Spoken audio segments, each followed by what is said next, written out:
સાવલીના ભીમનાથમ મહાદેવ મંદિરેથી પ્રદેશ કોંગ્રેસ અધ્યક્ષ અમિત ચાવડાની અધ્યક્ષતામાં જન આક્રોશ રેલીનું પ્રસ્થાન કરાયું।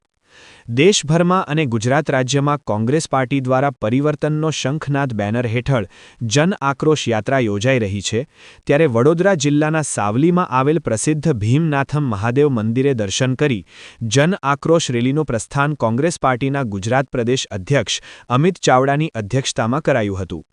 સાવલીના મહારાણા પ્રતાપ ચોક સ્થિત વીર મહારાણા પ્રતાપ અને નગર પ્રવેશદ્વાર પાસે સરદાર પટેલની પ્રતિમાને પુષ્પાંજલિ કરી સાવલીથી વડોદરા રોડ પરના ગોઠડા, બહુથા, ટુંડાવ ગામે રેલીને ગ્રામજનોએ આવકારી હતી। આગળ મંજુસર ગામે જીઆઈડીસી પ્રવેશદ્વાર પાસે કામદારોની રજૂઆત સાંભળી જનસભા સંબોધિત કરી હતી।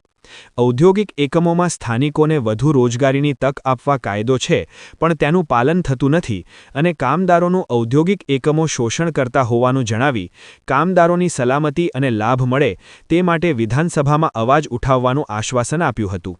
સાવલીથી પ્રસ્થાન કરાયેલ જન આક્રોશ રેલીમાં માનવ મેદની સાથે 42 વિધાનસભાના તુષાર ચૌધરી, સાવલીના પૂર્વ ધારાસભ્ય ખુમાનસિંહ ચૌહાણ, તાલુકા કોંગ્રેસ સમિતિ પ્રમુખ સાદિક અલી સૈયદ, હસુભાઈ પટેલ, કલ્પેશ પટેલ સહિત તાલુકા જિલ્લાના કાર્યકરો, હોદ્દેદારો બહોળી સંખ્યામાં જોડાયા હતા અને મંજુસરથી રેલી વડોદરા રવાના થઈ હતી।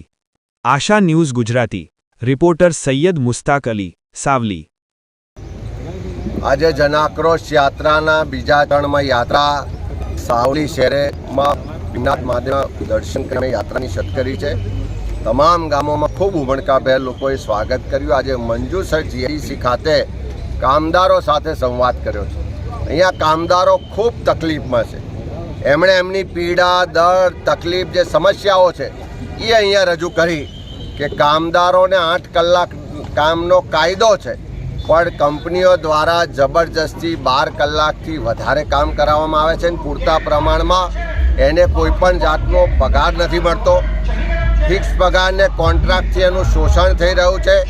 वारंवार कंपनीओमां मोटा सलामतीमांनी कोई व्यवहार थती, साथे साथे कामदारोना मृत्यु थाय तो एना परिवारोने एवा कोई लाभ नहीं आपती। साथे अहींयाने जे स्थानिक युवानो छे एने रोजगार मळवो जोईए, ए स्थानिक युवानोने रोजगार मळतो नथी।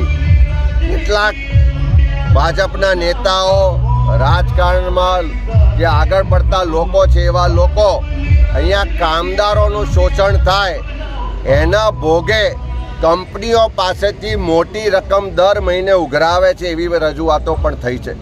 અનેક જગ્યાએ હક માગવા ગયા તો કામદારોને છૂટા કરી દેવામાં આવ્યા। कामदारों विरोध करवा जाए छे तो पोलीस द्वारा, सरकार द्वारा, भाजपना नेताओं द्वारा एमने डरावा दबाववामां आवे। एटले आखा गुजरात में जे कामदार विरोधी सरकार है, कामदारों हक अधिकार छीनवी रही है, एनी विरोधना कायदा बनावी रही है। ये तमाम सामे आ यात्रा दरमियान अवाज उठायोशुं।